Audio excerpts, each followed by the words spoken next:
સુરતની જો વાત કરવામાં આવે તો માંડવી નગરપાલિકા ગ્રાઉન્ડ ખાતે 26 જાન્યુઆરીએ 77મા પ્રજાસત્તાક દિવસની જિલ્લા કક્ષાની ઉજવણી ઉત્સાહભેર અને ધામધૂમપૂર્વક કરવામાં આવી।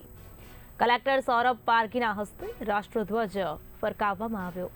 આ સાથે જ રાષ્ટ્રગીત ગાઈને તિરંગાને સલામી પણ આપવામાં આવી।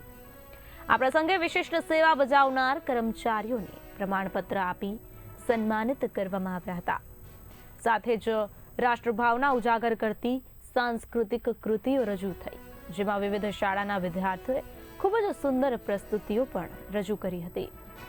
જિલ્લા કક્ષાના કાર્યક્રમમાં સરકારના 11 જેટલા વિભાગો દ્વારા વિકાસની ઝલક દર્શાવતા ટેબ્લો રજૂ કરાયા હતા। રાષ્ટ્રગાન સાથે આ ભવ્ય ઉજવણી પૂર્ણ કરવામાં આવી। માંડવી ખાતે યોજાયેલા કાર્યક્રમમાં દેશપ્રેમ, વિકાસ અને લોકશાહી મૂલ્યોની અનોખી ઝલક જોવા મળી હતી। 77મા પ્રજાસત્તાક દિવસની ઉજવણી આજે સુરત જિલ્લાની ઉજવણી, જિલ્લા કક્ષાની ઉજવણી માંડવી ખાતે અહીંયા કરવામાં આવી છે।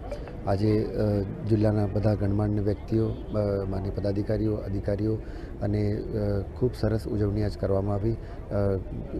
અલગ અલગ સ્કૂલો તરફથી જે રંગારંગ સાંસ્કૃતિક કાર્યક્રમ હતું, સુંદર મજાની પરેડનું અને જે અલગ અલગ વિભાગ દ્વારા એમની કામગીરીનું વખાણ કરતા જે ટેબ્લોસ છે, એટલે એની પણ જે અહીંયા પ્રદર્શની કરવામાં આવી હતી અને લોકોએ ખૂબ